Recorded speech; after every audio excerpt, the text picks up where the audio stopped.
Thank you, Mr Speaker. I rise today to speak about relations between Indigenous Australians and white Australians. I had hoped to speak on this topic during Reconciliation Week. However, justifiably the speaking schedule filled up quickly and I've had to bide my time until now. Let me congratulate organisers and promoters for their work on that week, which was titled "Don't Keep History a Mystery." It is a wonderful, vitally important week to help foster improved relationships. It's vitally important because we cannot forget the history that necessitated a week dedicated toward reconciliation, and we should never, ever forget the acts committed against the people native to this land. I am very fortunate to represent an electorate that is named after the Aboriginal people that inhabited the Yorke Peninsula long before anyone else arrived. The Narungga people live on today and are particularly populous in Point Pearce on the western side of the peninsula.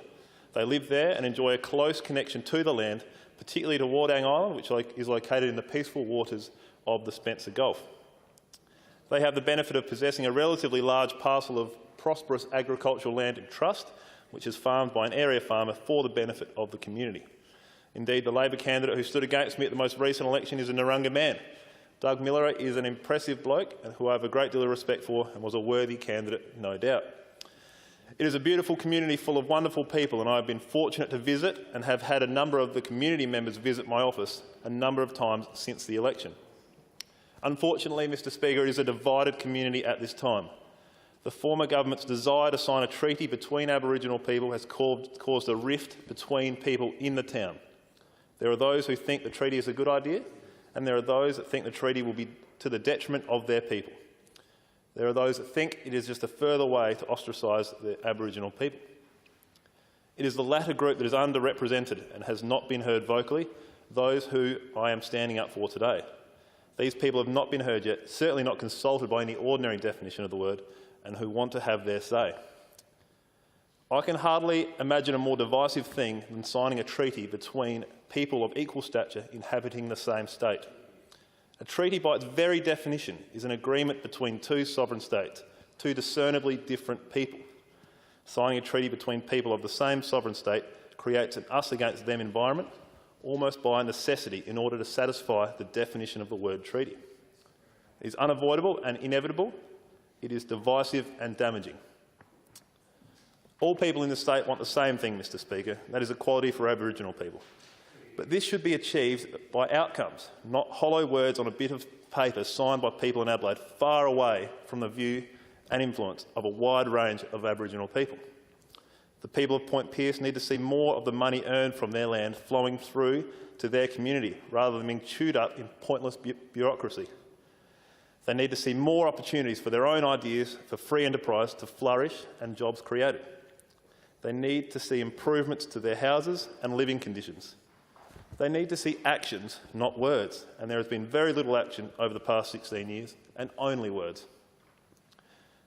Don't Keep History a Mystery, a powerful title and a pertinent reminder to learn from our mistakes.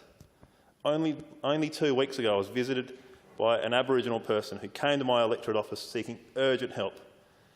She was the primary caregiver to a child born by a close relative of hers, in addition to having 4 children of her own she cared for. The state had ordered that child, whom she had essentially adopted, be placed into state care. I can assure this place that that lady was well presented, articulate and loving. At that moment, she wasn't worried about a treaty. She just wanted to continue to care for her own family. So let's learn from our past mistakes and make real practical change and avoid having another generation stolen from their family. The future of reconciliation isn't a mystery. It needs actions, not words. This Marshall Liberal government is committed to providing action to ensure Aboriginal people experience improved living conditions for better societal engagement and greater prosperity. Personally, I look forward to working with the entire Aboriginal community within the electorate of Narungga directly to ensure the best possible outcomes. It is a tremendous honour to represent an electorate named after the Aboriginal people. I can only hope that I do them justice by providing the best possible representation and ensuring that they experience improved living conditions going forward. The question before the House is that the House note grievances. Is that moved? Is that seconded? I'll put that at once. All those in favour say aye. Against say no. It's carried. The Premier. I move that orders of the day numbers 1 to 9 be postponed and taken into consideration after order of the day number 10. And is that seconded? I'll put it at once. All those in favour say aye. Against say no. It's carried. Mr Clark. Government business bills and motions. Order of the day number 10, South Australian Productivity Commission Bill. Adjourned debate on second reading. Member for Waite. Thank you very much, sir. And it gives me a lot of pleasure to speak on the South Australian Productivity Commission Bill 2018. And of course, note it was introduced by the Premier very recently. And of course, this is one of the election commitments that we promised and took to the South Australian people. And it's one election promise that we said we will introduce in our first 100 days, and that is exactly what we are doing. Because as I've said in all my contributions in this new parliament, it gives me great pleasure to speak on bills that are meeting our election commitments, because that is what this Liberal government is going to do. And that's what the people of South Australia expect us to do. And I know it may be a little bit nerdy, but I'm actually really excited about this productivity bill and I'm actually excited about productivity. South Australia needs to improve its productivity. In so many indicators across the state, we are lagging behind the rest of the nation, whether it is jobs growth, housing approvals, international university students in South Australia, export, whether it be animals, whether it be from in our grain sector or dairy sector, resources. In almost every measure, South Australia does not even match its benchmark of where it should be. So any responsible government, and this is a responsible government, should do all that it can do to ensure that productivity, increasing the productivity of this state, is met. And the whole debate of productivity has been going on for many, many years, and must give some credit to the Paul Keating Labor government, it's incredible that Liberals, we talk about the era of the Hawke Keating time as a good Labor government, because we've had a bad Labor government since then. The Rudd-Gillard-Rudd government, the Rann-Weatherill governments, all pretty hopeless. But the Hawke Keating government knew that increasing productivity was very important, as did the Howard government. And I know this year we celebrate, or we mark 20 years since the big waterfront reforms that the Howard government took on with then Minister Reith, and productivity improvements on the water side in Melbourne particularly. And it was said it couldn't be done. It was told, the unions were out there, the CFMEU, the MUA were told that there's no way we can improve productivity on the waterfront, impossible, this is an outrage that government would want to seek increased productivity, and yet they have. And Australia, productivity on the waterfront has increased tremendously since those reforms almost 20 years ago. Sir, debt and high taxes became the norm under the previous Rann-Weatherill Labor government, impacting the cost of living for everyday South Australians and businesses. By reducing the level of regulation and red tape, businesses will be able to further invest and employ more people and grow the economy. And I think that's the most important thing. And I'm sure there'll be those opposite who make some contributions who won't support a productivity commission, they don't support the deregulation of shop trading hours, they don't really support reform of payroll tax, they don't want to look at land tax, they actually don't want to do too much because it's all a little bit too hard, because they actually forget why it is important for government to reform. And as I said before, it is to allow further investment and employment of South Australians, and that can only be a good thing. And so when we look at the need to invest and to improve employment for South Australians, we have to look at what government can do. And of course, a big area of that is in public sector reform and the need for there to be an efficient public sector in delivering services to the people of South Australia. So there is no doubt that South Australia is lagging the other states and comparable other small open economies such as New Zealand and Singapore, indeed, employment and growth. There has been minimal growth in aggregate hours worked per month in South Australia since the GFC, and that was 4.8% in the June quarter in 2009 to December quarter 2017. And that's a marked contrast to the national rise of some 14.5% growth in that same period. And this is despite a 6.8% lift in state and local government employment over that time frame. So since the GFC back in about 2007-8, South Australian public sector employment has grown, and local government employment has grown by about 6.8%, but aggregate hours worked and productivity has only grown about 4.8%. The Australian Bureau of Statistics data from November 2017 showed that while our state's gross state product increased in recent times to 2.2%, we are still lagging behind other states and territories. In that same period, the Australian Capital Territory grew at 4.6%, the Northern Territory was 4%, Victoria 3.3%, and the New South Wales 2.9%. And so I'm reminded to reflect on the New South Wales budget, which was handed down today, and I must commend Treasurer Perrottet for the state of his books and the investment in a future fund for the state of New South Wales. And I look at what a Liberal reformist government has been able to do in New South Wales to restore trust and faith in the New South Wales economy after the corrupt New South Wales Labor governments of recent time. And that is the benchmark for reform, for deregulation and for reinvestment in infrastructure especially. So previous Labor governments have failed to efficiently invest in education and training, in which education training plays a huge component in a state's productivity. And that is why this Marshall Liberal government is going to fix and investing so much in education and training in order to provide the workforce with appropriately skilled South Australians, because that is certainly what we need. It is a sad reality that our public education standards, primary, secondary and vocational, have declined in recent years in comparison with other states.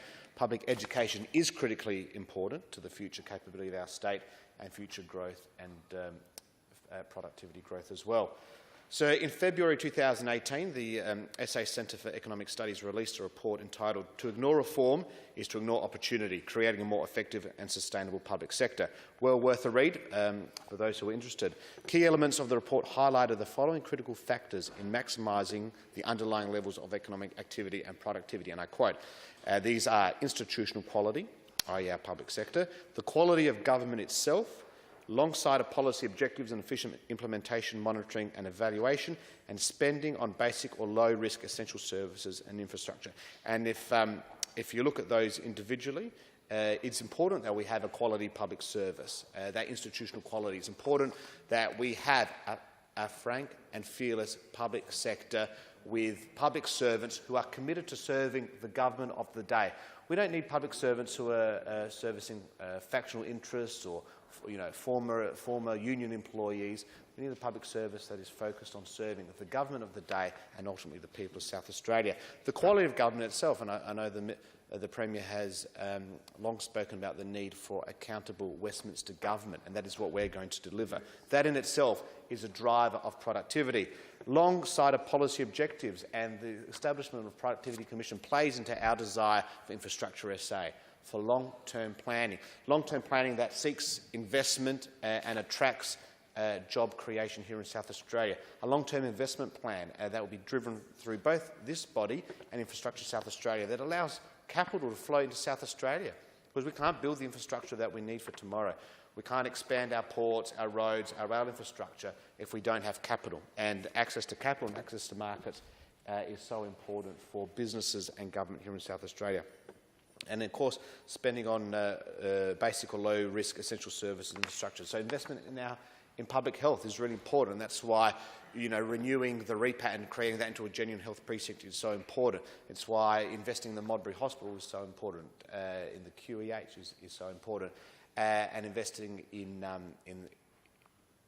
medical science and investing in new technologies that drive economic growth. To drive productivity and economic growth, sir, we must look at these factors to reform and improve. This also means making the tough decisions and arguing the case for reform.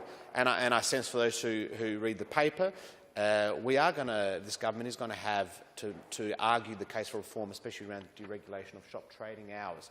And I know that I saw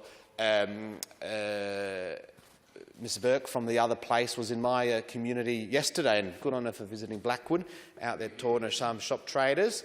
And when I'm back on Friday morning, I'll be seeing all my shop traders as well and having a chat to them, because they actually know the importance of being able to open when they want, and the importance to be able to sell product to my community on a needs basis. So it's good to see that that those opposite are up in my community. I'm actually looking forward to when the Leader of the Opposition is doing his listening tour in my electorate.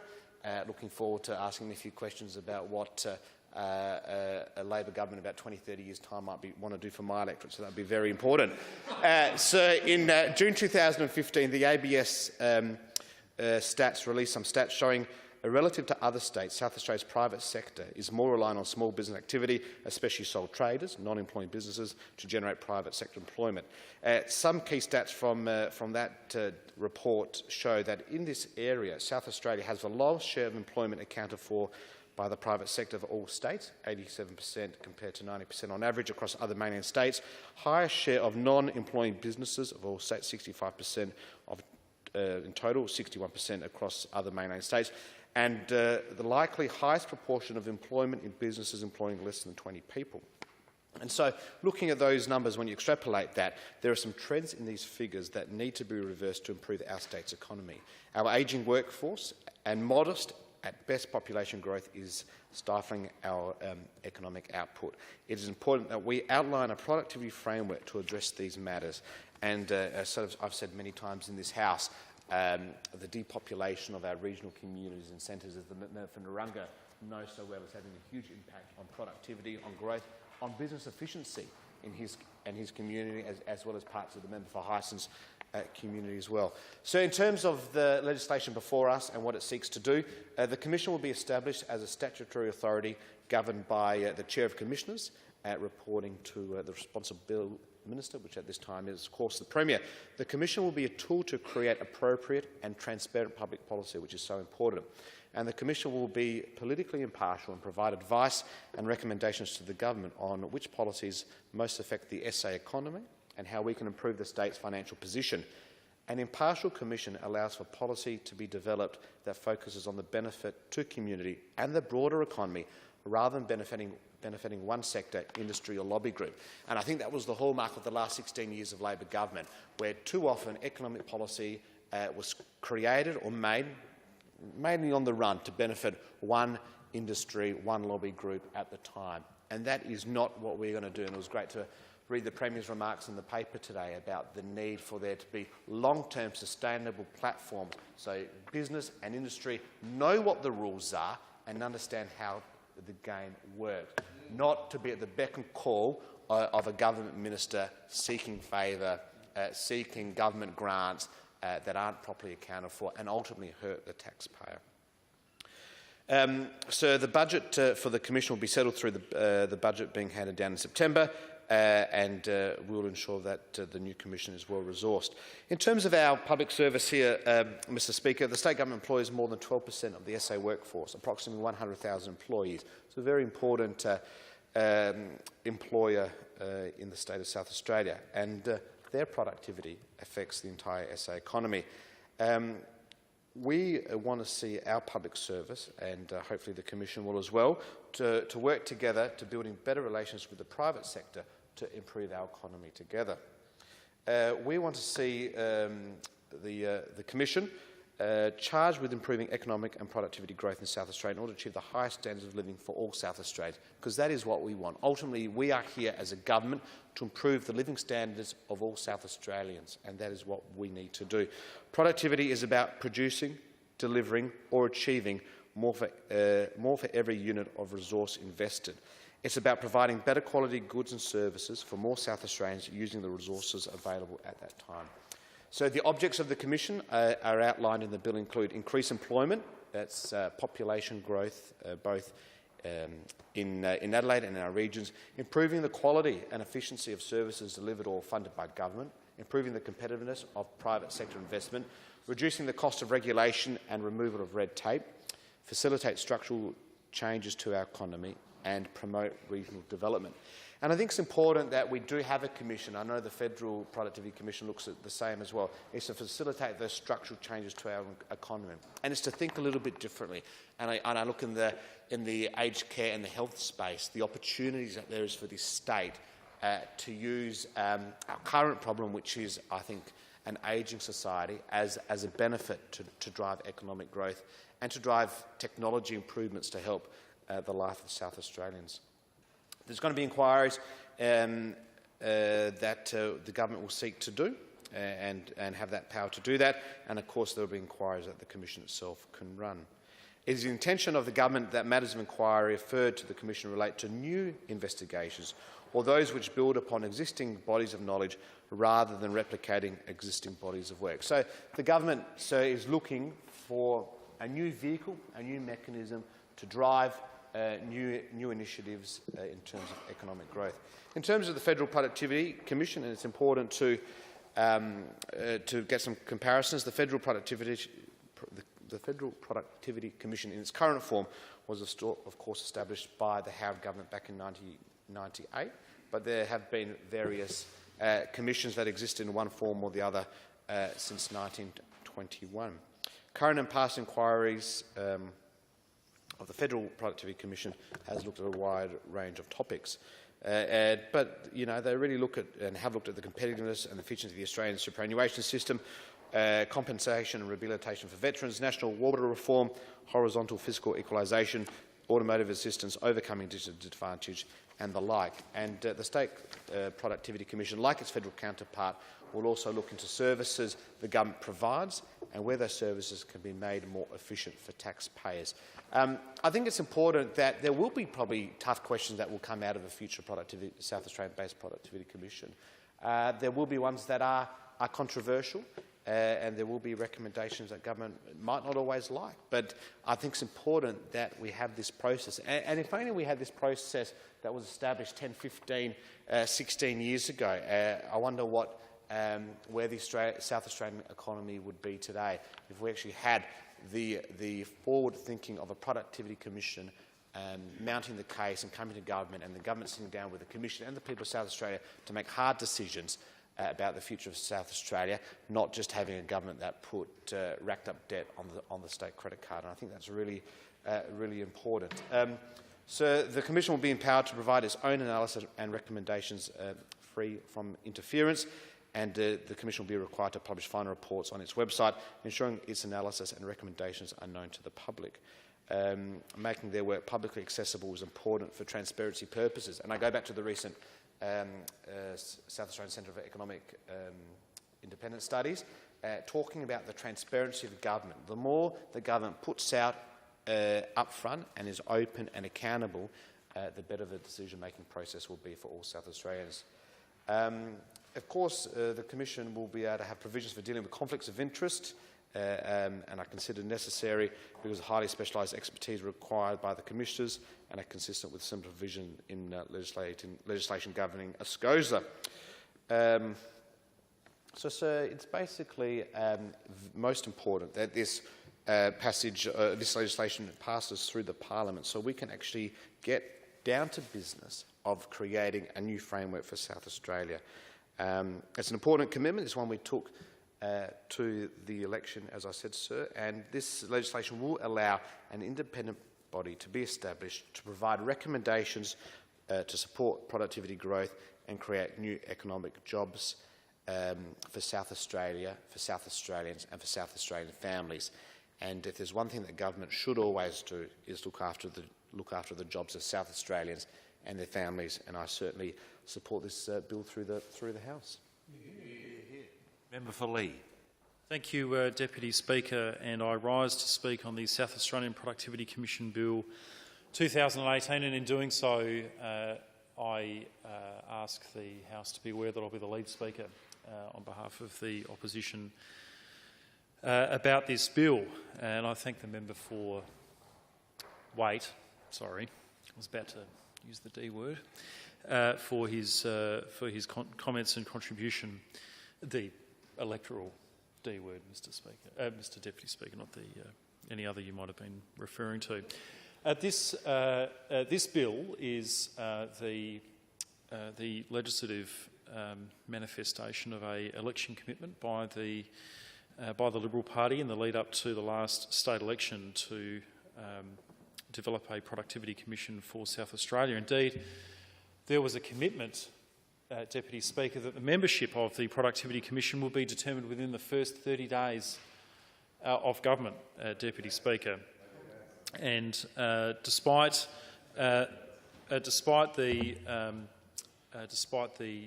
Premier interjecting, saying that the membership's been determined, we look forward to exploring that during the committee stage of the bill. On May the 8th, Deputy Speaker, 50 days after forming government, the Premier advised the House that the South Australian Productivity Commission, as well as the proposed Infrastructure South Australia, would actually be bodies to be created via legislation rather than established through executive powers, hence the delay at not establishing them previously, let alone determining their membership as committed to in their first 100 days website document. The ministerial statement also made by the Premier claimed that immediately on forming government, he sought out members for the Productivity Commission.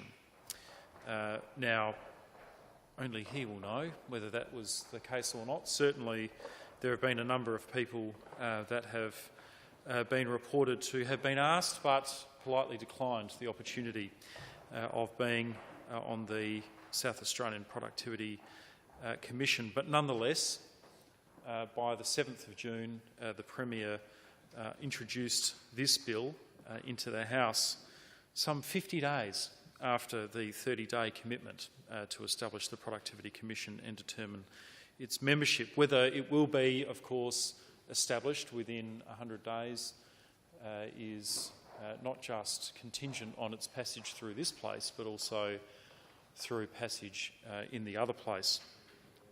And given the sitting schedule and given their legislative alacrity or lack thereof, Deputy Speaker, I wouldn't be putting money on it, Deputy Speaker.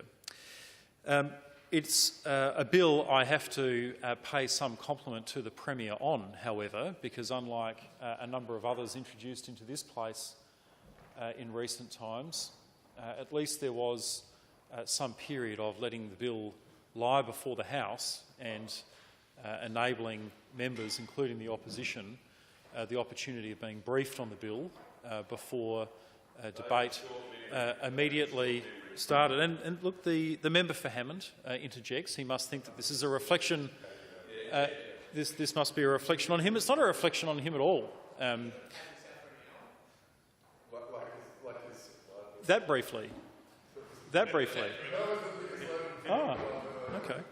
Member for Lee will continue his contribution in silence. I'm just waiting for silence, Deputy Speaker, before I continue my remarks. I wasn't reflecting at all on the member for Hammond. He is an assiduous and effective member of this House, let alone in his role as whip for the government. I was about to lament the absence of the member for Morialta, who does like to keep a tight rein on how matters progress through this House, and we missed him dearly those last 2 weeks, although, of course, we were happy to give him up because he was attending far more important duties, becoming a father for the first time.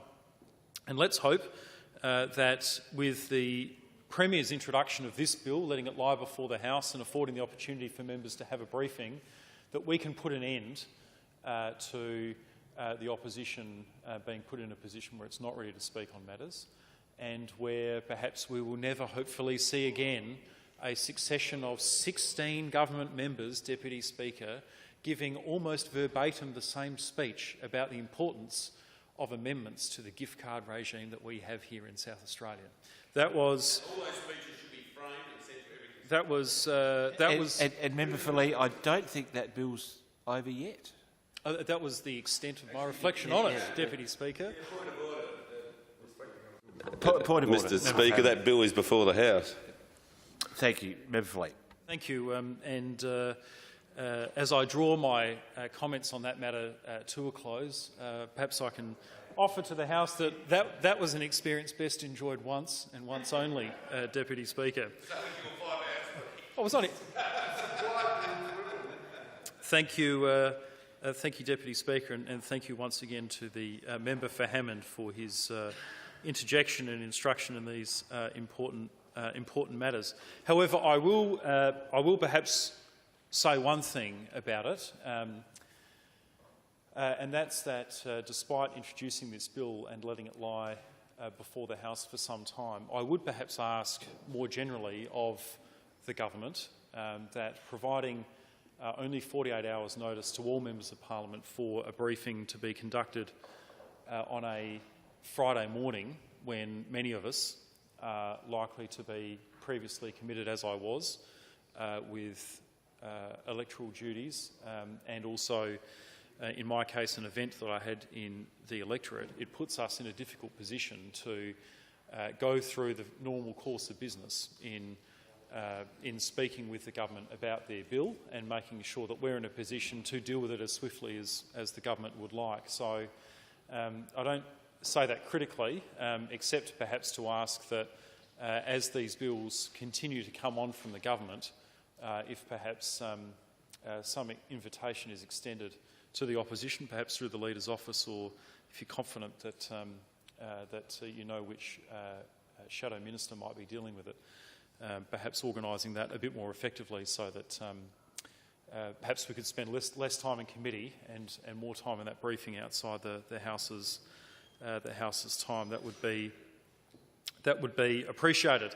Of course, we still have further bills like this to come, and I think the Premier foreshadowed more at the beginning of question time today, and it's likely that, given the establishment of a similar body, Infrastructure South Australia, that perhaps some of the issues that may be raised in the context of the discussion of this bill might be pertinent for the discussion of that bill as well. And perhaps it might be in everyone's interest if we can contract that process for that subsequent bill. This bill of itself is a relatively brief bill to establish the South Australian Productivity Commission. Amongst other things, it establishes it as a legal entity. It establishes what it calls objects of the Commission, membership, commissioners, the conduct of inquiries, staffing and operations of the Commission. It's a brief bill, as I said, and not one without precedent, given that there is, of course, a Productivity Commission established at the Commonwealth level, and also a more recently established Productivity Commission in another jurisdiction in Queensland, established, I understand, in 2015. It seems to be one of an increasing number of agencies and entities which are in the process of being created by the new government to provide it with advice on economic matters. Of course, the current government made a commitment in the lead up to the election that it would be dissolving and disbanding the Economic Development Board and replacing it with a Economic Advisory Council, I believe it was called. It reduced in membership, I think principally of concern to the Treasurer, reduce in cost, but as to what role it will play amongst the operations of this new government, we're not yet sure, given, of course, that there are existing agencies available to provide economic advice to government, principally the Department of Treasury and Finance and the Department of Premier and Cabinet, as well as any other industry-facing agencies which are likely to fall out of what we understand are the machinery of government changes within this new administration. Of course, in Treasury's case, usually responsible for economic and fiscal policy development, and we also have, in addition to the Essential Services Commission of South Australia, which, while it was established in the very early 2000s to play more of a if not interventionist role, than a role on behalf of the government of the day and the public of South Australia to review the arrangements which were newly established with the privatisation of South Australia's electricity assets was also established in legislation with an ability to conduct research, inquiries and other related efforts on behalf of the Minister in the current day being the Treasurer. So we already have a number of bodies pre-existing in the government, those two departments which I spoke of, as well as the Essential Services Commission.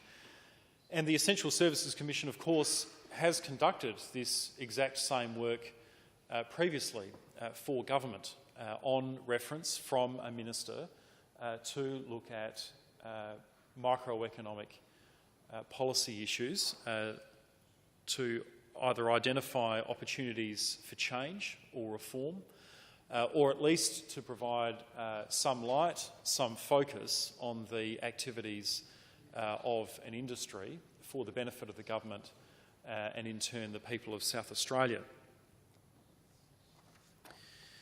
We know that the Essential Services Commission has already made an entreaty to the current Treasurer that it be looked upon to play this role which is to be established by the Productivity Commission.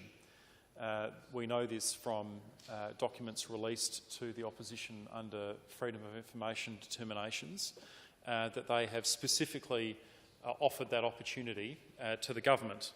And I think given the type of work, looking at the regulatory environments, particularly around industries in South Australia, and reporting on them and reporting opportunities to improve them, that it strikes me and the opposition as a little odd that that should be immediately overlooked in deference to this new body to be established by legislation. However, the government, of course, made it clear that they would set out on this path, and this bill makes that clear. However, you have to ask why this government seeks a productivity commission, and some reasons have been given, most recently in the contribution from the member for Wade and also in the Premier's second reading speech. But it's worthwhile looking at a brief history of the Productivity Commission, which was established at the federal level by an Act of the Commonwealth Parliament in 1998, to see how that body has operated and to see what that has been able to offer, particularly what that body's been able to offer under different governments since it was established.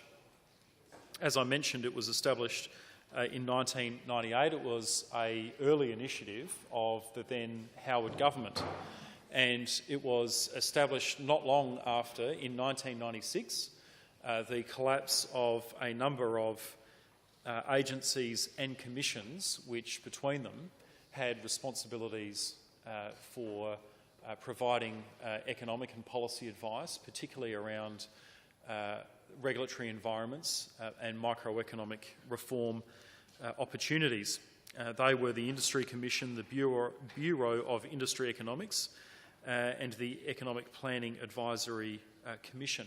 That year, 1996, of course, we'll remember, was the year of election of the Howard government, and it's not perhaps in that context unusual to expect that there was a collapse of these pre-existing functions and commissions into this new body, because they made it clear that they wanted to shake things up fairly dramatically at a federal level.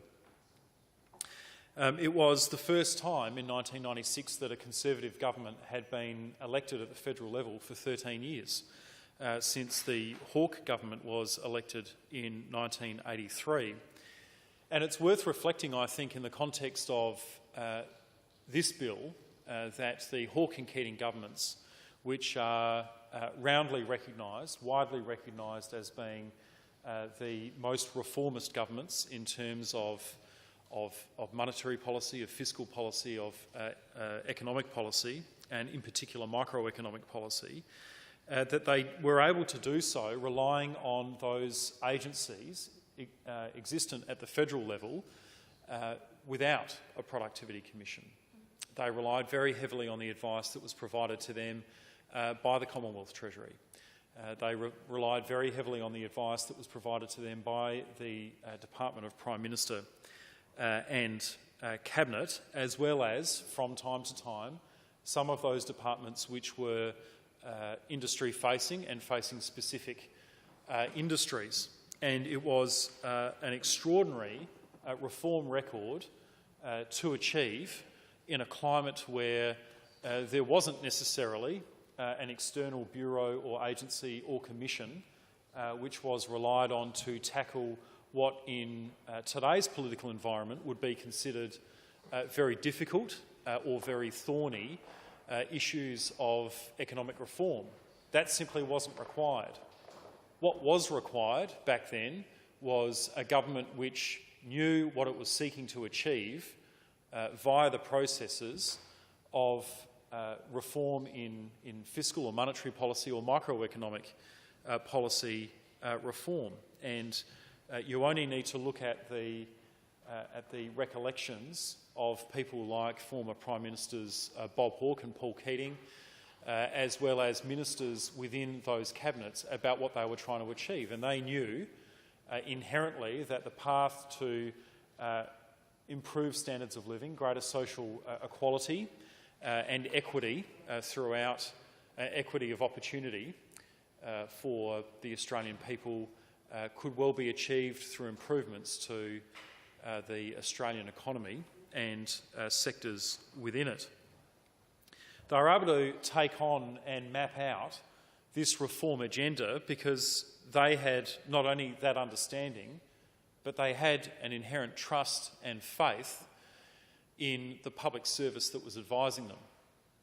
And it's very easy to talk about trust in a public service, not necessarily so easy to talk about in the context of the public service which was advising the Hawke government in the early days when it formed government. Remembering, of course, that there were a lot of very senior public servants, particularly in the Federal Treasury, who had traditionally been viewed as acolytes or allies of the outgoing Conservative government, which lost that election in 1983. However, there was a faith, there was a confidence in those individuals and their capacities to develop policies that cut largely against the grain of what the economic orthodoxy was within the Australian public service at the time. And I raise that point because what we hear from those opposite in government is that they seek to change, they seek to redefine the role of government in pursuing economic reform in South Australia, and the purpose of the establishment of this body is to enable them to do so. Well, not only have I said that there are agencies already existing within government who should be and who I would argue are very well placed to provide sufficient analysis, investigative efforts and reform options to the new Liberal government, that they would be able to take on that advice and pursue a reform agenda for them. But it's interesting that they are not taking the opportunity to take advantage of those resources that have been placed at their disposal. If you look at the conversion of the Australian economy from the early 1980s to the mid-1990s, it is remarkable. The Australian economy was one of the most highly protected economies in the Western world in the 1980s. And if I can pick a small number, a small grab bag of the economic reform achievements of those governments, including floating the dollar, deregulating the banks, introducing new taxation regimes, principally through capital gains and fringe benefits taxes, the establishment of enterprise bargaining, the removing of import tariffs and quotas, and the introduction of national competition policy, no government of any persuasion has come close to a successfully implemented economic reform agenda of that government. All achieved without necessarily having or being able to refer to a separate independent external body to provide advice on such matters. But it's the last one of those that I mentioned, the establishment of the National Competition Policy, which arguably led to the genesis of the Federal Productivity Commission. And that's because the National Competition Policy, amongst other things, sought at the federal level, but also at the jurisdictional level across the states and territories, to seek microeconomic reform in industries which were largely regulated by those jurisdictional governments. And that reform project was extremely broad and far-reaching. There were few industries that you could nominate today which were not subject to industry reviews and implementation of significant legislative reforms to fence away the significant amount of regulation and red tape that had often been applied at a state level and often been applied inconsistently with other jurisdictions, and troublingly, given the fundamental tenets of the Australian Constitution, sometimes in conflict with what the federal government, let alone the federal parliament, was seeking to achieve in that regulatory environment.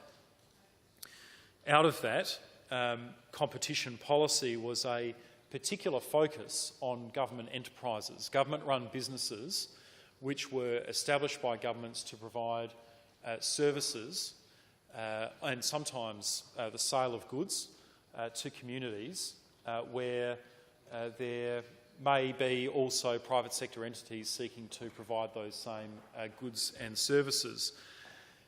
And one of the most concerning things, I think, that came out of the period of national competition policy examination and reform was the concept of competitive neutrality of those government business enterprises at all levels of government, making sure, in short, that the operating conditions of a government enterprise was not enjoying some inherent advantage against those others seeking to provide similar goods and services in the private sector. And that principle of competitive neutrality has, because of national competition policy and because of the establishment of the Productivity Commission, now largely been baked into government enterprises across Australia. And indeed, there is a specific reference in the Productivity Commission Act federally for complaints regarding competitive neutrality to be made to the Productivity Commission for them to investigate. So you could argue from a regulatory perspective that a vast agenda of work has already been identified and already been attended to in the federal context and also in the state context. Of course, we are living in a time many years on from the period where national competition policy petered out, of course, there are massive changes that we are seeing in the industrial landscape in Australia and across jurisdictions, which make those reforms in some cases outdated and needing to be revisited. That is appropriate. But again, I come back to the point, why do we need a Productivity Commission to undertake that? I'd also like to think that here in South Australia there has been some good reform, economic, regulatory and other policy reform, which has left South Australia in a much better shape, particularly in the last 20 years. If the purpose has been, for example, to facilitate industries which can provide very large employment opportunities for South Australians, or if the objective is to reduce business costs or the cost of doing business here in South Australia, or if there is an opportunity to better guide the efforts of service delivery by public and private sectors, then there has been a substantial body of achievement in South Australia, particularly over the last 20 years. And we see this week in the local paper that there is a tremendous effort to publicise to the people of South Australia and also capitalise on the opportunities that the defence spending occurring at the Techport precinct will provide to South Australia, and that's a terrific thing, of course. Techport being built by the former Labor government to principally win the air warfare destroyer project, but also to establish South Australia as the obvious location for the future submarines to be built. And as we now know, not only are they getting towards the end of that air warfare destroyer project and in the planning stages for the future submarines project, because of the delay between the two platforms being built, there will be more defence work down there, and that's a good thing. That is how governments, through the advice that can be provided to them, can identify industry development opportunities and prosecute them successfully for the benefit of the state economy and for the benefit of job opportunities here in South Australia. And there's a similar story to tell in the minerals and resources sectors of the state economy, where through the Plan for Accelerated Development there was a tremendous increase in spending in mining exploration and proving up future mining and energy developments in our state, to the extent that we were just before the global financial crisis, before the amount of exploration expenditure started to dry up as access to capital was substantially reduced through that period. South Australia was the most prospective jurisdiction in Australia, and I think the fifth most prospective in the world when it came to the amount of money being spent on exploration and pre-development activities across the regions. And that's terrific. And of course, as we start to see the industrial opportunities and the export opportunities, the availability of capital start to return, the appetite to take on that capital start to return, and of course the biggest and perhaps most important swing item of this, the commodity prices move in the right direction. We are starting to see a lot more activity in this area, and in the last 6 to 12 months we've seen announcements around Carrapateena. We've seen a buyer willing to take on the steelworks at Whyalla and expand off that further industrial opportunities. And that is a great thing, that governments have been able to identify those economic opportunities and prosecute them successfully for the benefit of the state.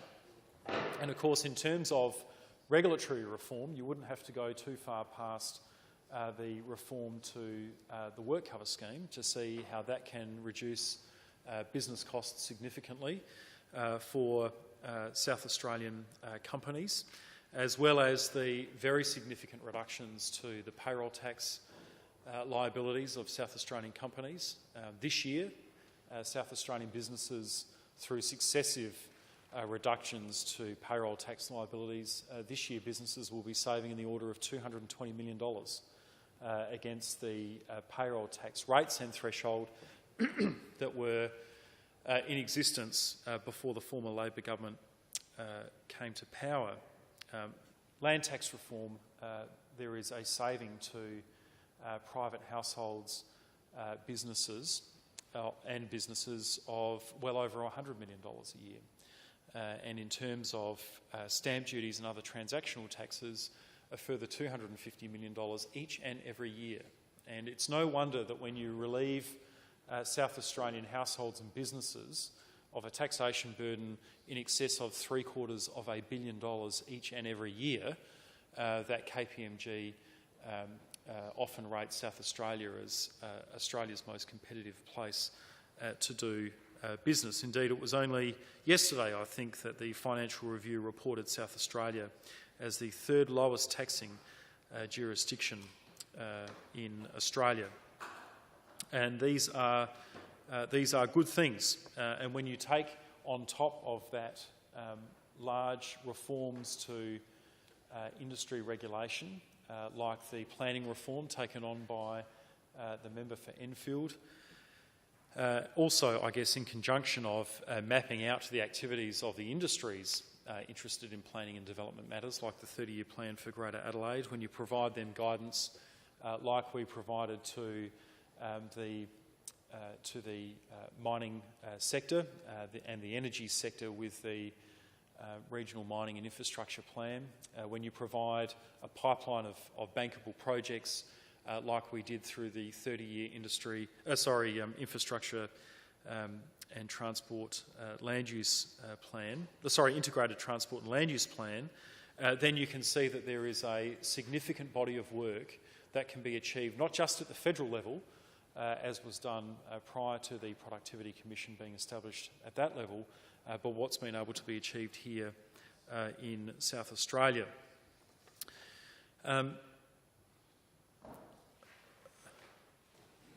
It's been interesting to hear in the lead up to the last election and also since the state election, from an economic perspective, what the government has been setting themselves out to achieve through, I guess, the lens of economic policy or reform.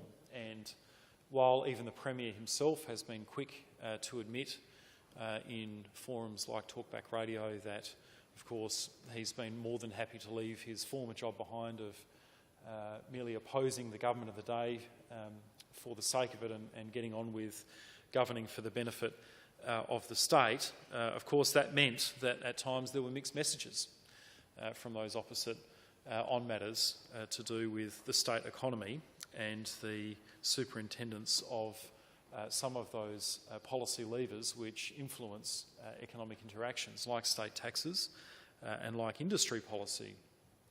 I can remember when the member for West Torrens, the former Treasurer, first introduced the reforms, time limited as they were back then, to payroll tax for small businesses by reducing the rate and dramatically increasing the threshold.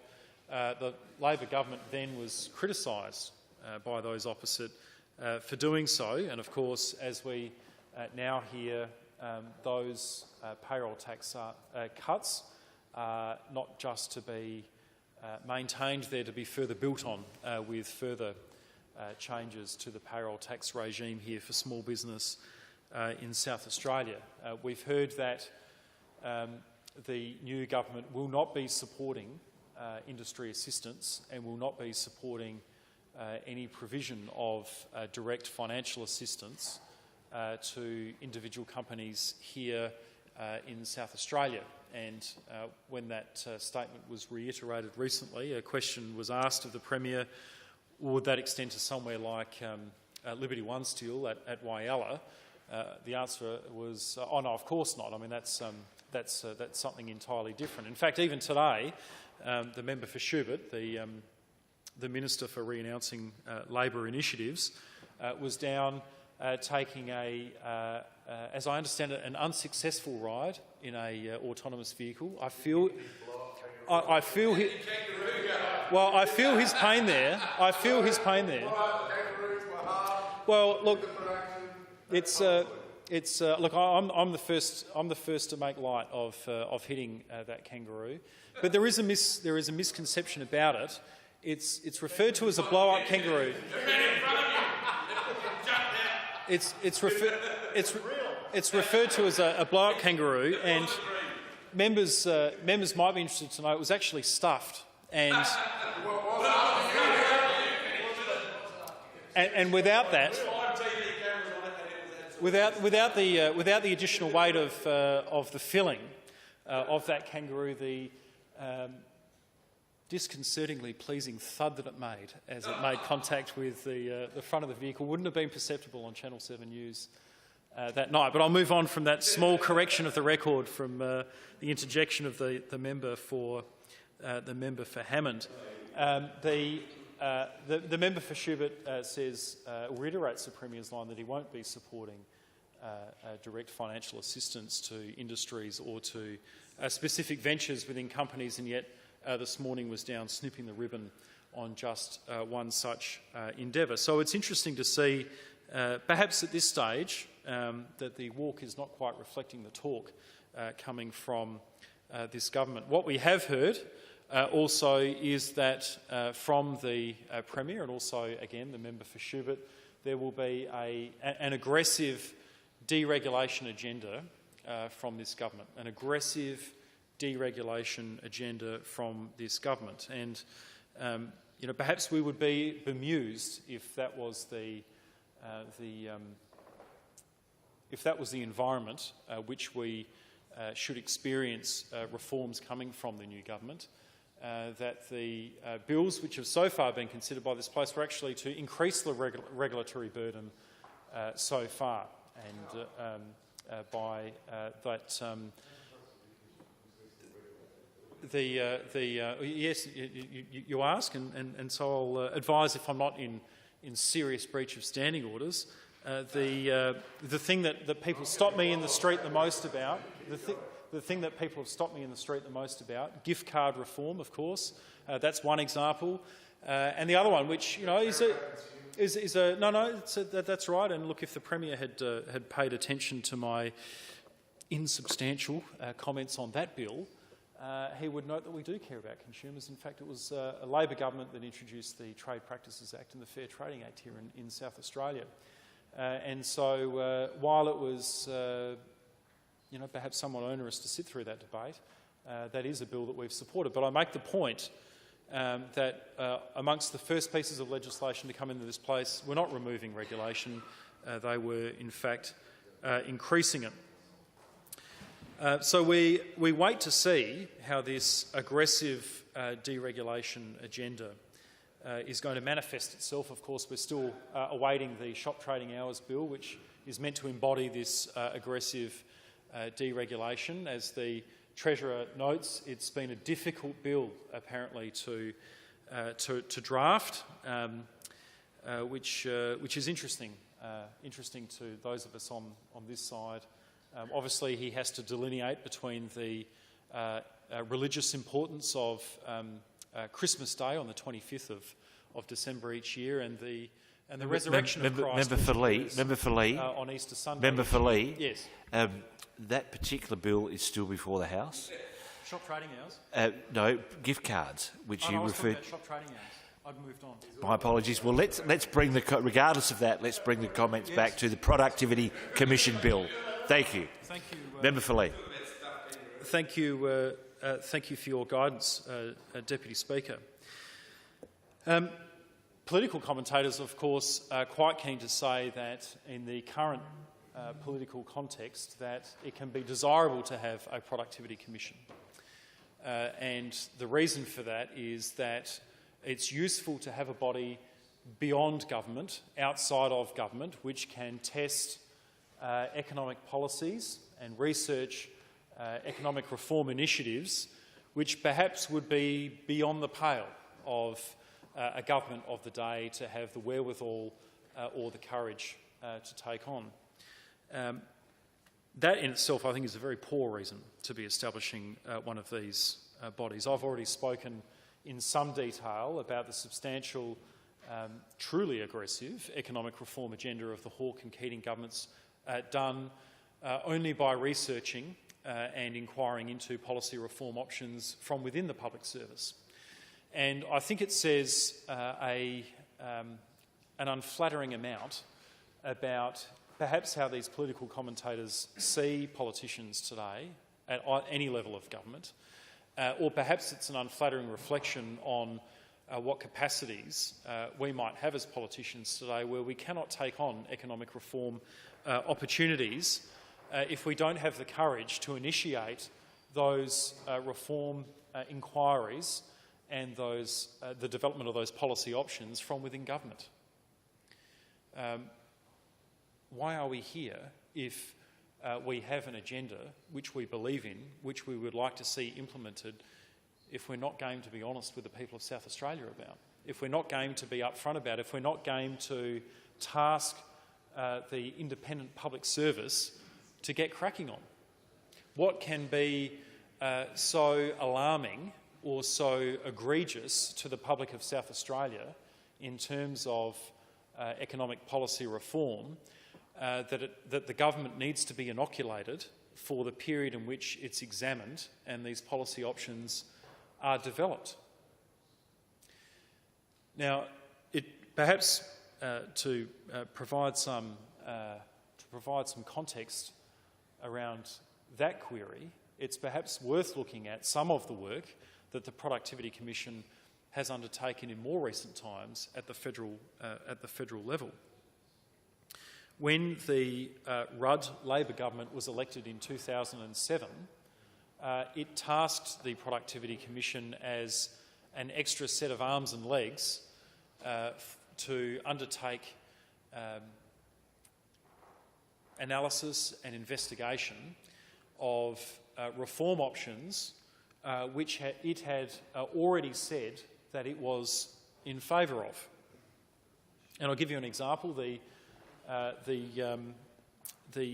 Consumer Policy Framework, which was released in 2008 by the Productivity Commission, was released in response to a request from the government to develop up a more consistent set of consumer protections across industries across Australia, that consumers who were perhaps purchasing goods and services from one industry sector should not necessarily be better or worse off than they are if they are purchasing goods or services from another industry sector, and I think that's fair enough. The Premier said before, made an interjection about the importance of consumer protections, and we would all support that, particularly in this day and age where there is such a relentless and aggressive campaign run by some businesses to receive our spending.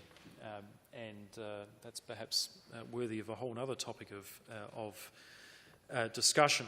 And so coming up with a better framework of policies to protect consumers in those economic interactions is a very good thing. And of course, that government also referred off to the Productivity Commission at the time an inquiry into paid maternity, paternity and parental leave. And of course there was a substantial drive across many parts of the Australian community that there be better and more consistent provisions of leave arrangements for people who wanted to take time off work to have and to raise children. And that report was released in 2009, and that inquiry concentrated on support for parents of newborn children up to the age of 2 years, and provided a thorough consideration of the economic, productivity and social costs and benefits of providing that paid maternity, paternity and parental leave. That inquiry also assessed the current extent of employer-provided provisions of those leave arrangements in Australia, and identified the models that could be used to provide such parental support and assess these against a number of agreed criteria.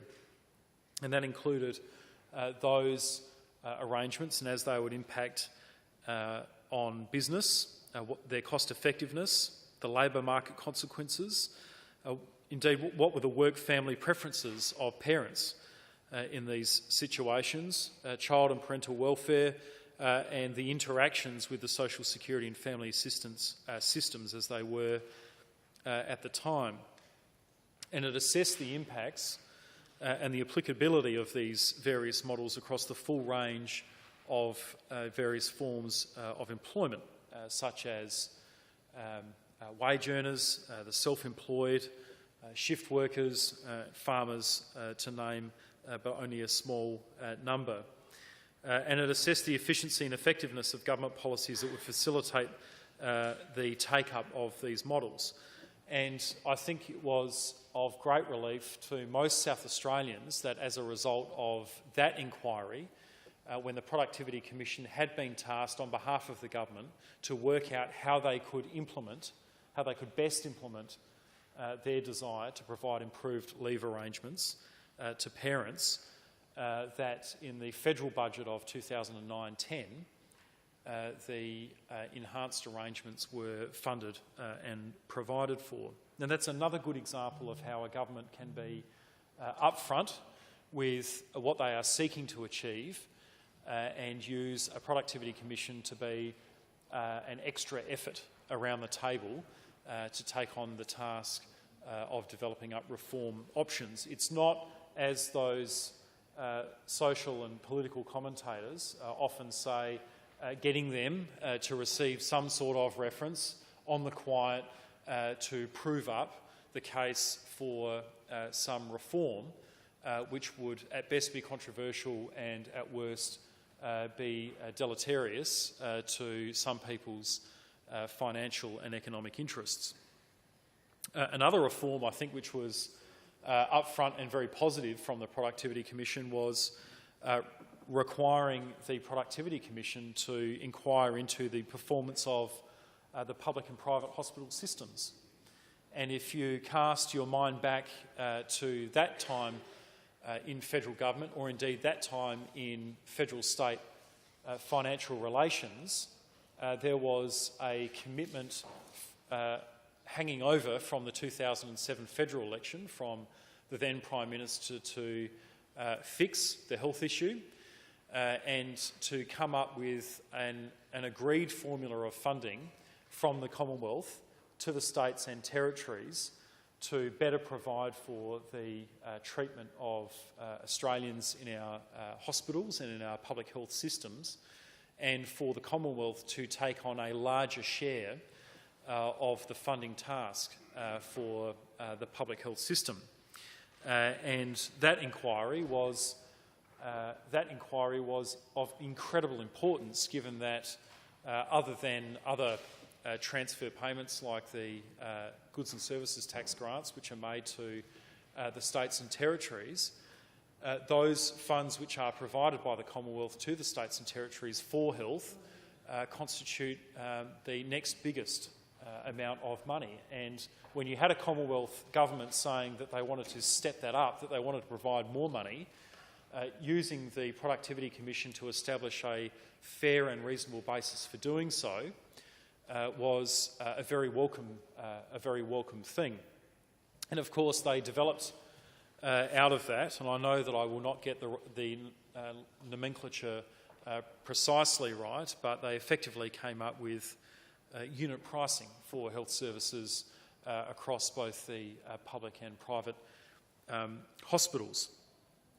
And that inquiry from the Productivity Commission in its task of assessing the relative performance of the public and private hospital systems and having particular regard to the cost of performing clinically similar procedures, came up with some interesting findings, some of them self-affirming for the private health system and some of them self-affirming for the public health system.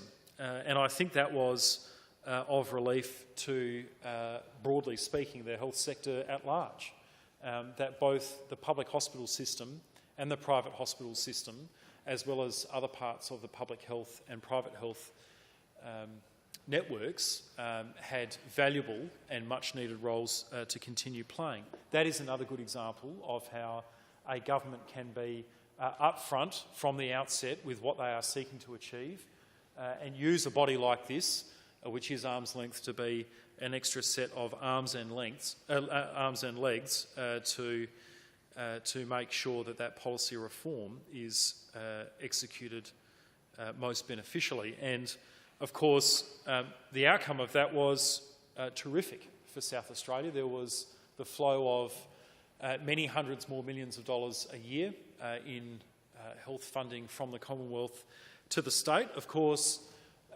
with some requirements placed on the states and the territories.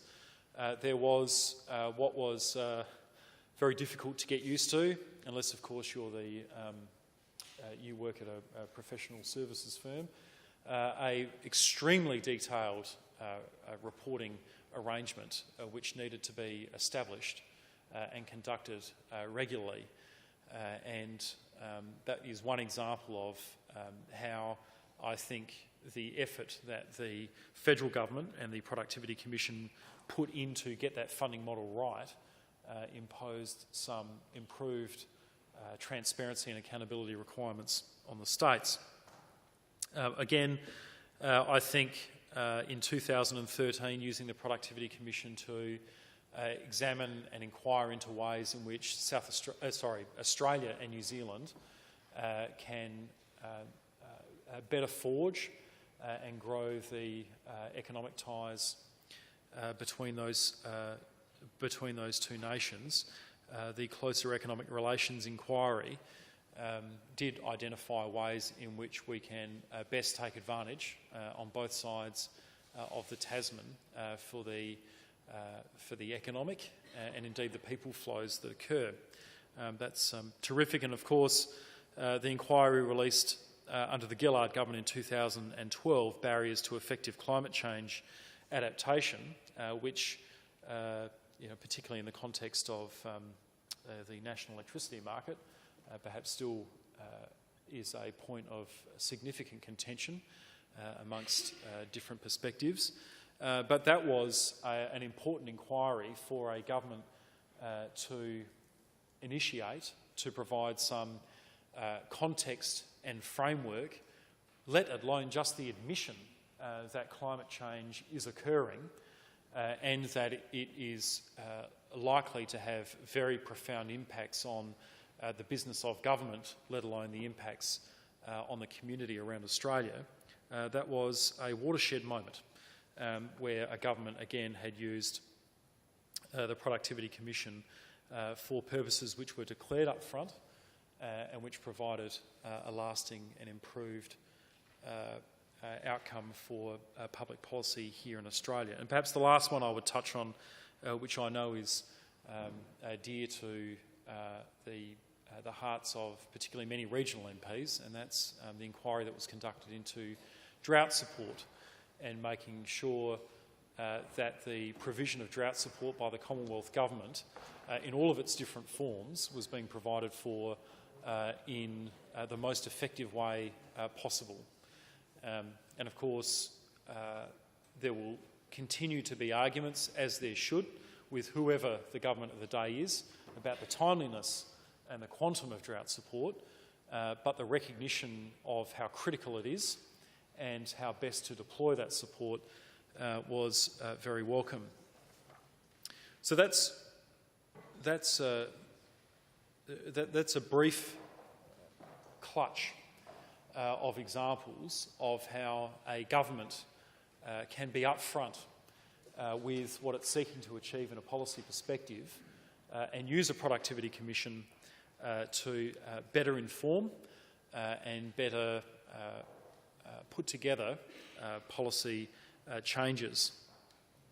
But unfortunately, there are also instances where the same commission, albeit under a different government, has been tasked with inquiries which, particularly in South Australia's interests, have, I would argue, been far more nefarious. One, of course, is outstanding at the moment, and that is the long-awaited final report into the inquiry into horizontal fiscal equalisation. Now, you don't need to talk to too many jurisdictions around the country to ask them whether they believe in the principle of HFE and whether it is best placed to serve the interests of the Federation in ensuring that the quality of government services and infrastructure should be reasonably the same across the country, and providing the funding to the states via the Commonwealth Grants Commission's disbursement of allocations of GST grant disbursements from the Federal Treasury, to see if that should be supported. Of course, in recent times there's been a campaign, I understand popular in Western Australia, that should be upended because the peaks and the troughs of the mining boom has had particular impacts on their state finances, and the built-in system of the distribution of GST grants hasn't quite suited them in a relatively small number of years. Of course, if you cast your mind back a little further to earlier years in the early to mid-2000s, where Western Australia was a net beneficiary of GST grants, you didn't hear their treasurers of the day complaining too much about HFE. But nonetheless, in an effort to perhaps delay being required to solve a political problem, the Turnbull government provided a commission to the Productivity Commission to have them inquire into horizontal fiscal equalisation, so that they would be able to tell Western Australia and that they would be able to tell Western Australian members of Parliament that, oh, we're looking into it, there's a process, don't worry about this, the wheels are in motion. Well, for the rest of us, and here in South Australia in particular, there could be little greater threat to how a government here provides services and infrastructure and support to South Australians than this review. And we've seen how poor the outcome could be from the draft report, where there could be a change from that principle of horizontal fiscal equalisation to various watered-down forms of equalisation, equalisation to the average or equalisation to the second best, or at worst, the per capita distributions of goods and services tax revenue. Any of those three circumstances would be a disaster for South Australia, a disaster.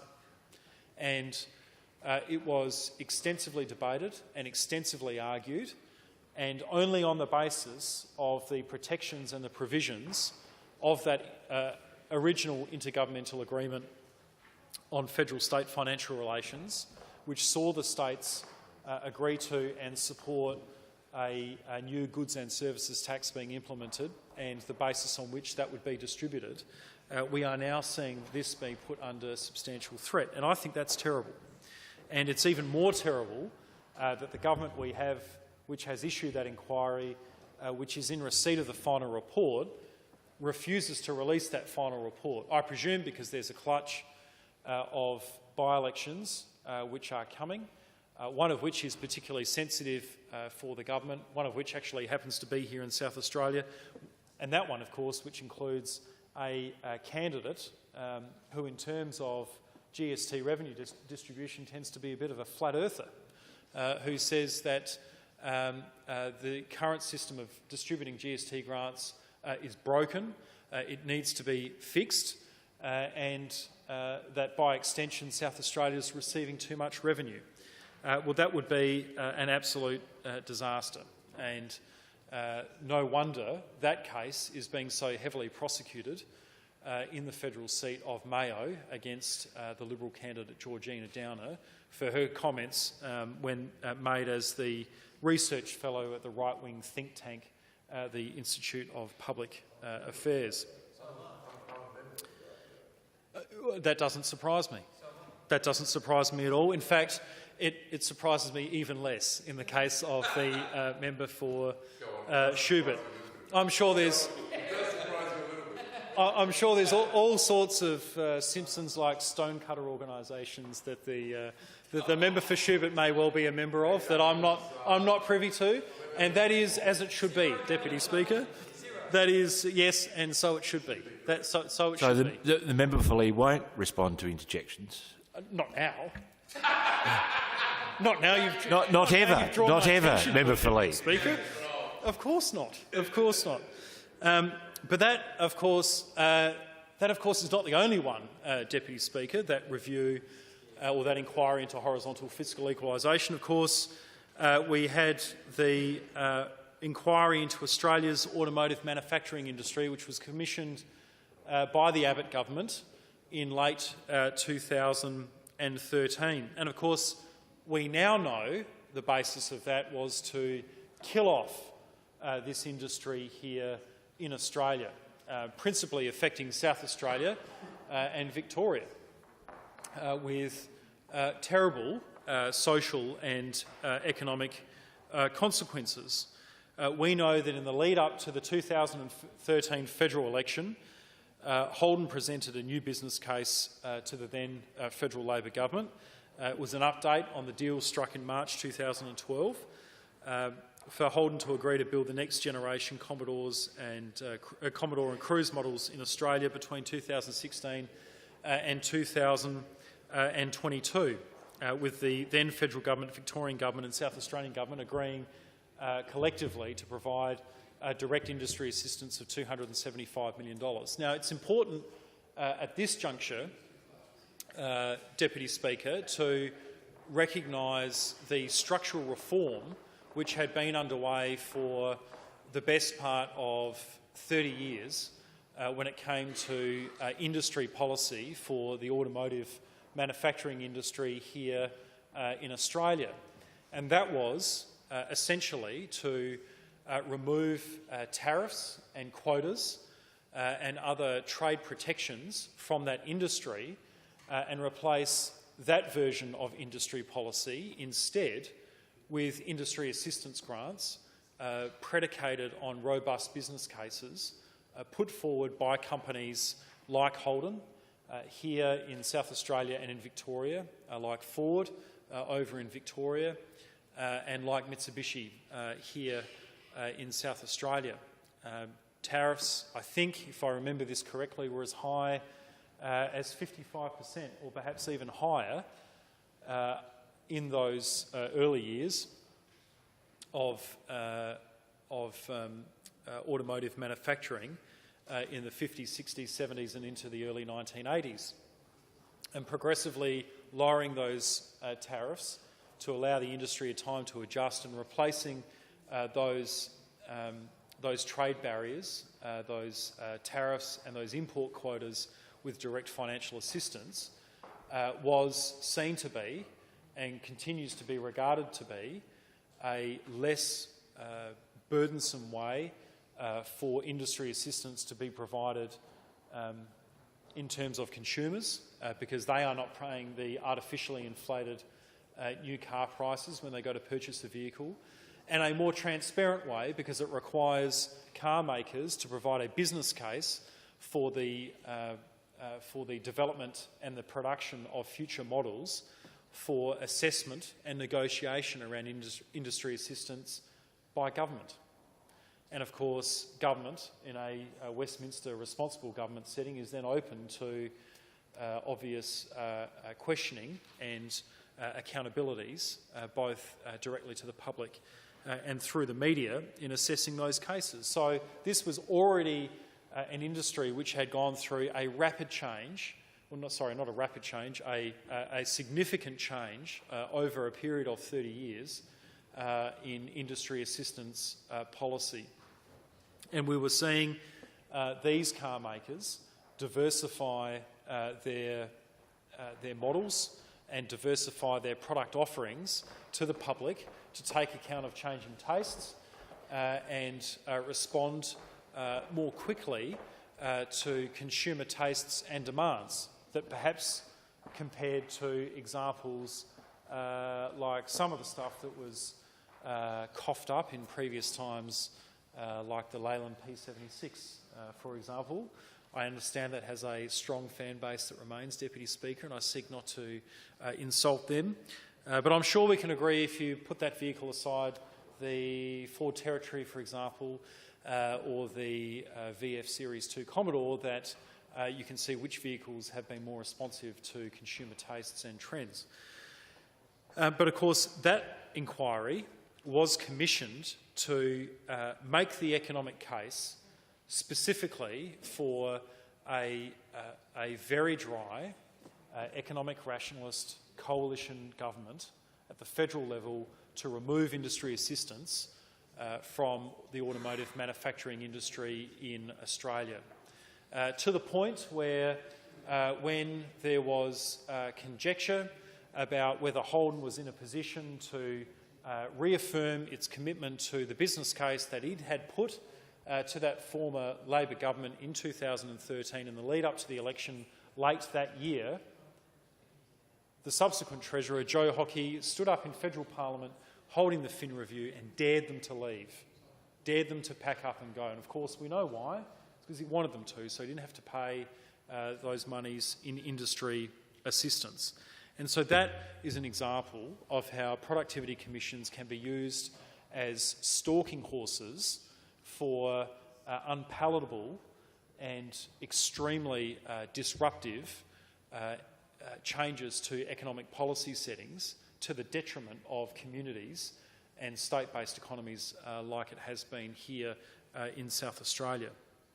And of course, in 2014, the next year, another inquiry was commissioned by the Abbott government, and that was an inquiry into the workplace relations framework, a favourite avenue of endeavour for the then Prime Minister, Tony Abbott, and continues to be to this day, to try and find ways, essentially, to make it easier and cheaper for South Australian employers to engage labour in Australia, and re-agitating what had been a fairly settled tension between employers and employees about whether people were being adequately remunerated, what their working conditions were, and what some of the other arrangements about their paying conditions would be. And of course, what did that inquiry come back with?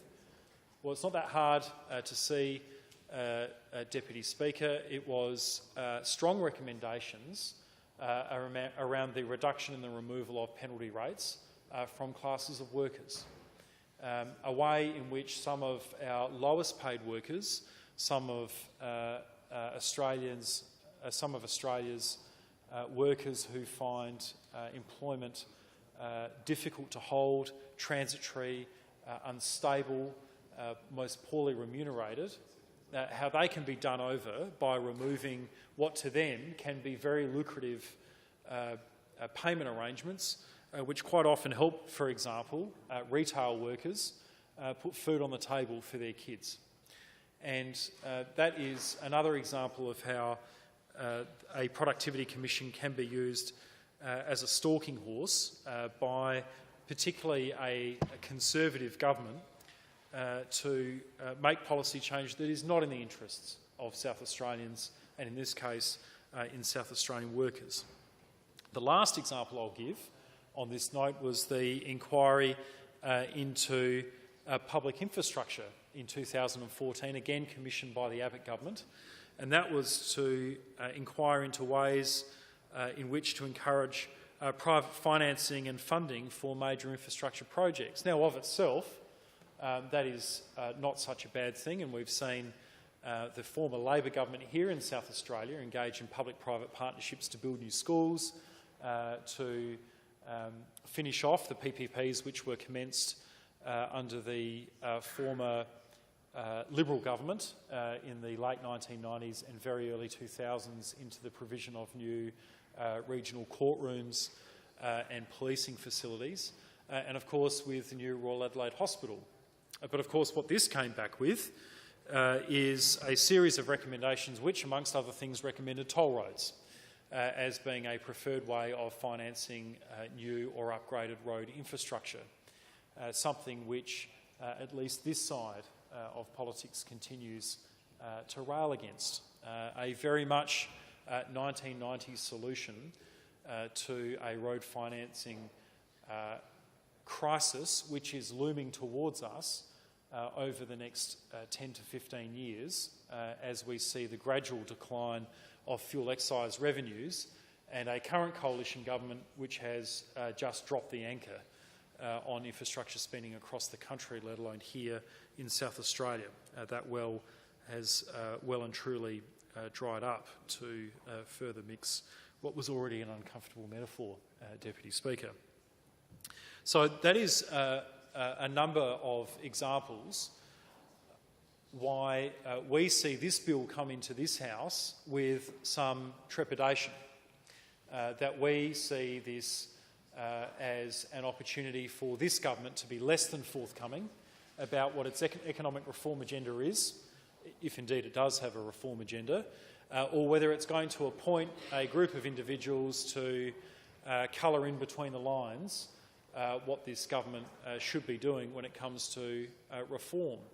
And I guess if you look at those two swathes of examples, well, I shouldn't say swathes, those two tranches of examples where a government can be upfront and clear with the community about what they're seeking to achieve and task a commission with proving up how best the reform is delivered, it can work quite well with paid parental leave, with making sure that governments are ready for climate change adaptation, for making sure we've got the balance right in health funding arrangements.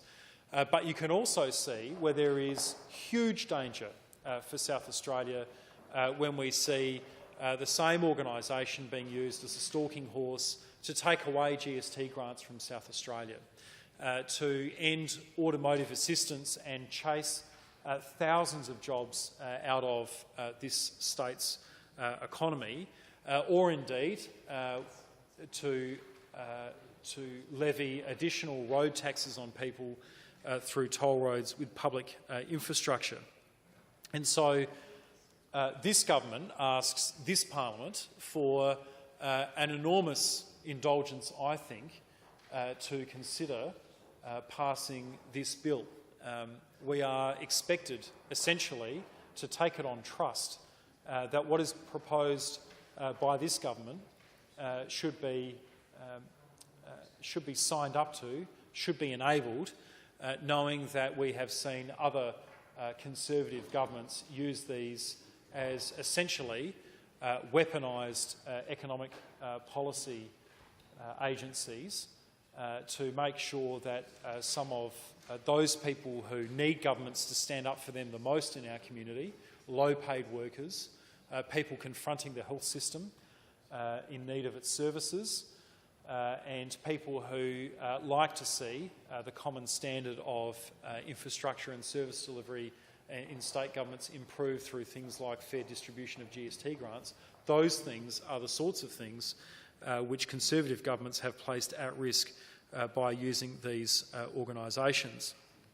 Now, if you look at the bill itself and how it's been structured, we see that this bill appears to be a massively contracted version of what the Federal Act or the Commonwealth Act that's been in existence for the last 20 years.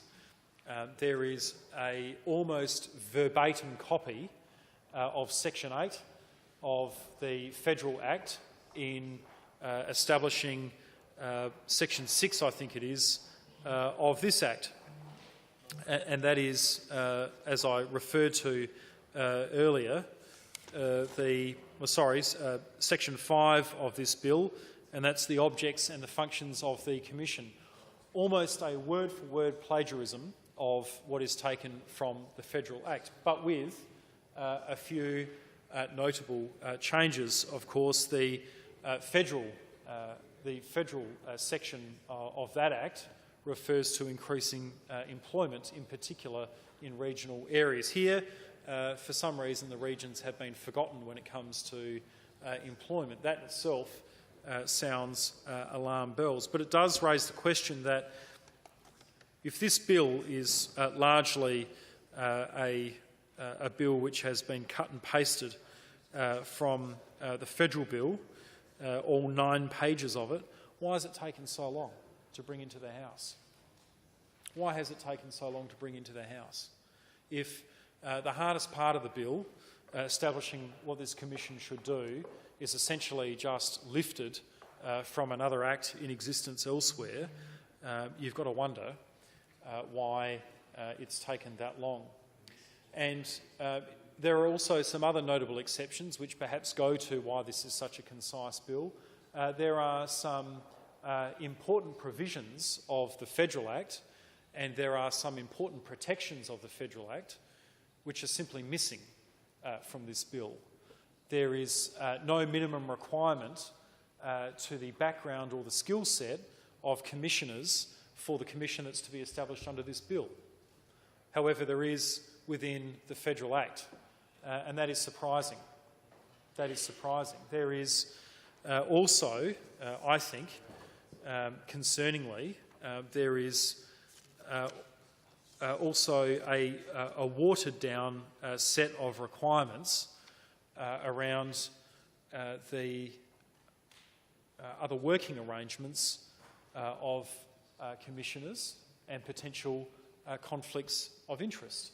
That, I think, is concerning.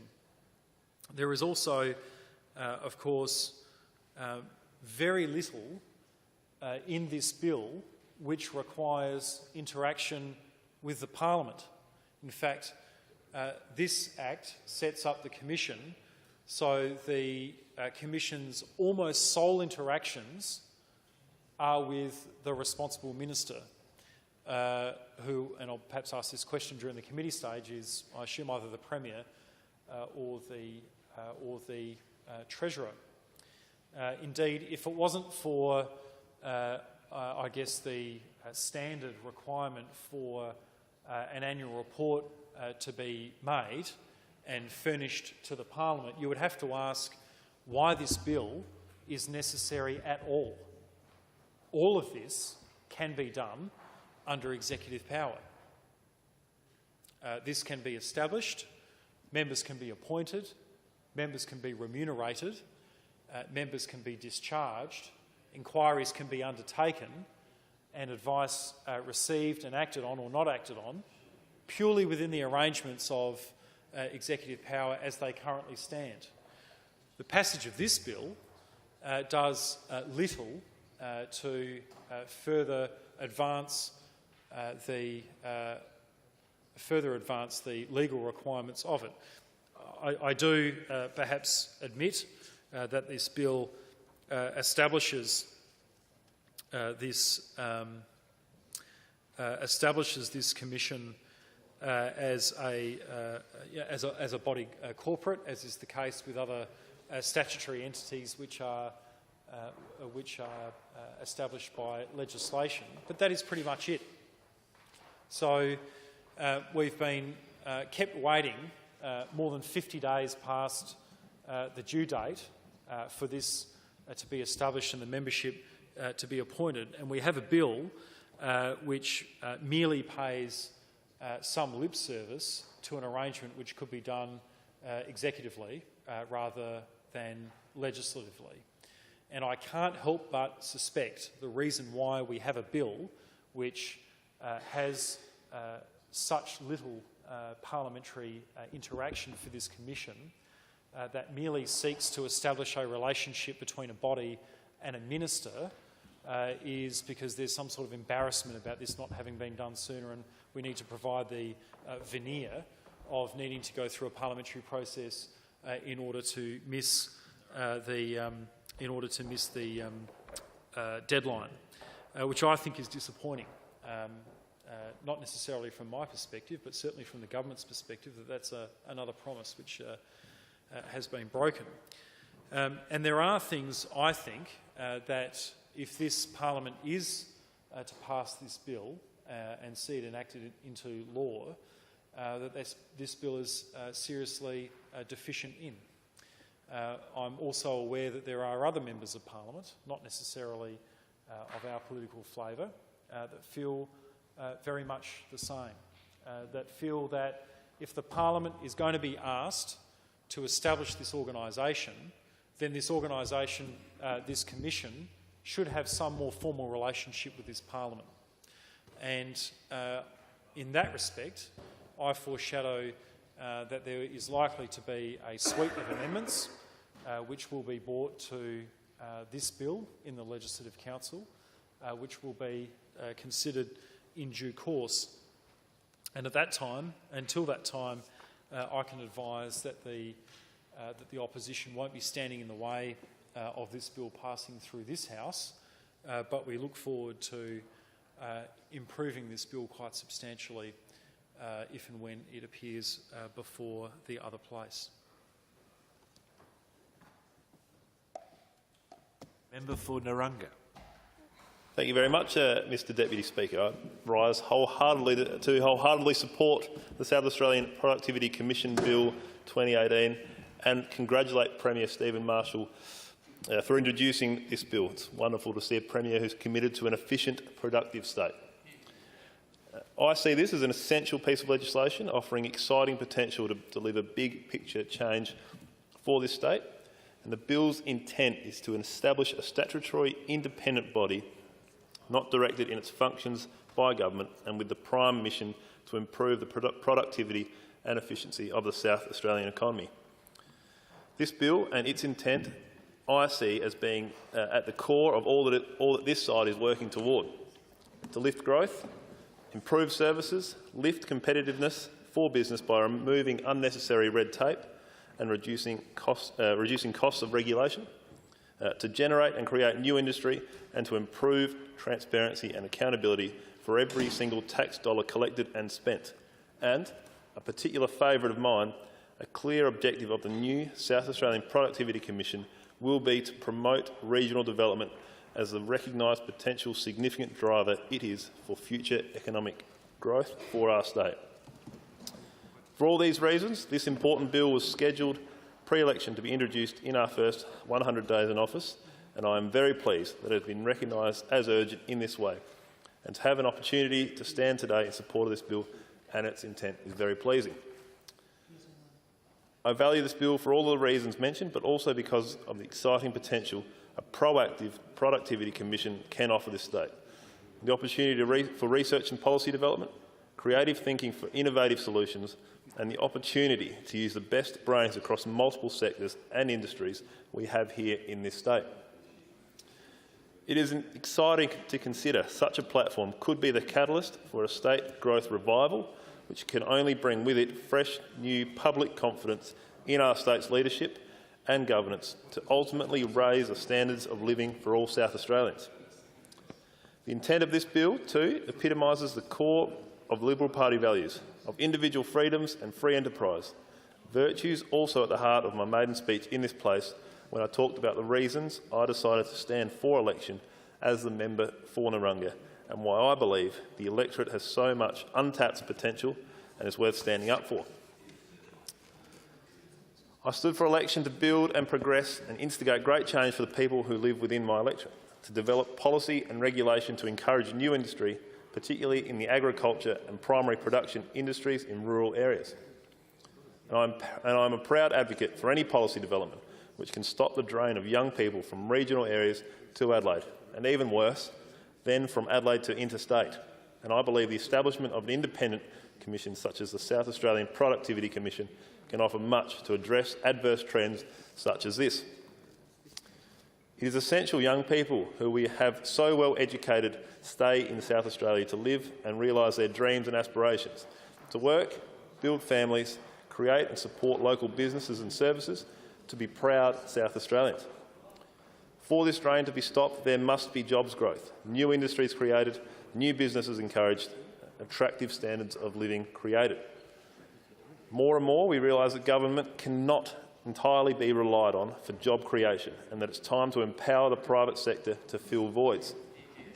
And this bill well matches this core need. The bill before us to establish a state-based productivity commission is a clear-cut one. It establishes a body with clear directions, clear functions, clear leadership and chain of command, and a clear mandatory public reporting requirements. Objectives of the Commission, as outlined in this bill, include to increase employment, to improve quality and efficiency of services delivered or funded by government, to improve the competitiveness of private sector investment, to reduce the cost of regulation, to facilitate structural changes within our economy, to promote regional development and development occurring in an ecologically sustainable way, to produce its own body of research relating to new investigations, not replicating any existing bodies of work and without interference from government. I draw members' attention to the explanation of clauses in the bill. Part 2, point 6, independence. Except as provided under this or any other act, the Commission is not subject to ministerial direction in the performance of its functions. All in this place will be aware our nation has had a productivity commission at a federal level since 1998, which has been recorded as having shaped major economic, social and environmental reforms since the 1970s. These include tariff reductions and the deregulation of the financial system, and more recently as having played an important role in the establishment of the National Disability and Insurance Scheme. Interestingly, in an article written by Professor Judith Sloan in 2011, who was a commissioner of the Australia's Productivity Commission from 1998 to 2010, it is declared the sheer independence of the organisation and the inability of politicians to control outcomes once a reference has been set are both secrets to its unbridled success. And the reason, over the years, numerous politicians and bureaucrats from a number of countries have consulted about setting up similar organisations within their own countries, only to not ever take any action on it, apart from New Zealand notably. More on them later. Professor Judith Sloan concludes in her 2011 paper entitled "How Useful is the Productivity Commission?" that of Australia's National Productivity Commission, while this may seem scary and unconstrained, the independence and commitment to open and transparent processes underscore the Commission's strength as a force for good in policy making. She goes on to assert that the Commission has made major contributions to the public policy debate in Australia and has dealt with core economic issues and important social policy topics. It has produced innovative work on the environment. Its regular reporting of the provision of government services across the state and territories continues to provide useful information. The data it produces in relation to Indigenous disadvantage add value to policy making in that area. Working from the premise that regulation should be light-handed, effective and efficient, the Commission has recommended many changes along these lines in its reports. As an independent advisory body, Professor Sloan goes on to say, and spared the requirement of servicing any government minister on a routine basis, the Commission has made substantial contributions to the quality of policy outcomes. Much has also been written about the success of New Zealand's Productivity Commission, set up as an independent Crown entity in April 2011, with its principal purpose, as quoted under the New Zealand Productivity Commission Act 2010, to provide advice to the government on improving productivity in a way that is directed to supporting the overall well-being of New Zealanders, having regard to a wide range of communities of interest and population groups in the New Zealand society.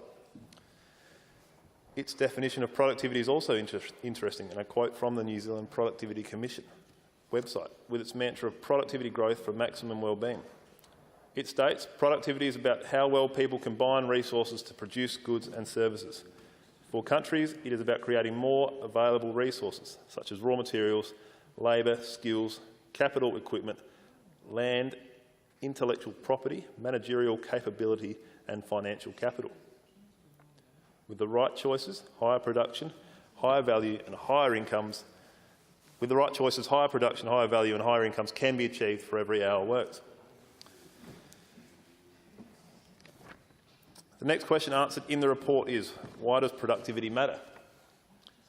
I quote, generally speaking, the higher the productivity of a country, the higher the living standards that it can afford and the more options it has to choose to improve well-being.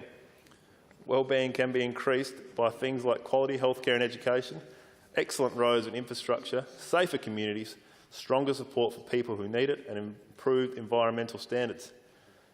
High productivity societies are characterised by smart choices about saving and investment versus current consumption, dynamic and competitive markets, openness to trade and international correctedness, high awareness of external influences, rapid uptake and smart applications of new technology, products and processes, and increasing demand for highly skilled and creative people. These are successful societies that attract and retain people, ideas and capital, all things we need here in South Australia desperately.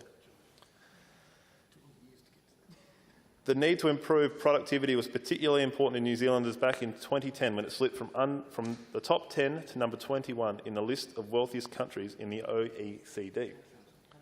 It was recognised that any lag in relative productivity matters a lot over time, and that a tide of loss of New Zealanders in the multiple hundreds of thousands choosing to live abroad for higher living standards and options such as wider employment choices, higher incomes and better quality social services had to be stemmed. To sustain and hopefully improve New Zealand's well-being, our incomes need to grow, stated a recent New Zealand Productivity Commission report. With New Zealanders already amongst the hardest working people in the OECD, in terms of hours worked, improving productivity is the most likely way of achieving higher incomes. Even small increases in productivity growth, if sustained, can have a big impact on income and well-being. The same article also states there is no simple formula for lifting productivity, but it does offer the following. A country's productivity performance is also influenced by factors that governments cannot do much about, such as size, natural resource endowment and distance from global markets. Even then, successful countries develop policies and strategies to mitigate or accommodate such factors. More generally, there is no room for complacency. Ongoing improvement of the broad framework that shapes and incentivises productivity is essential. Mr Deputy Speaker, that is precisely what the Productivity Commission of South Australia will do. Closer to home, Victoria has had a state-based Productivity Commission for about 20 years. Queensland established theirs next, and as recently as February this year, New South Wales announced its establishment of a Productivity Commission with the direct aim to, and I quote, come up with ways to improve housing affordability, lower living costs and make it easier to move to New South Wales and do business in the state. In announcing the New South Wales Commission, Treasurer Dominic Perrottet said the new commission would help drive the next frontier in reform for New South Wales, drive a micro-reform agenda and give us huge momentum to change New South Wales for the better. How successful that has been, Mr Deputy Speaker.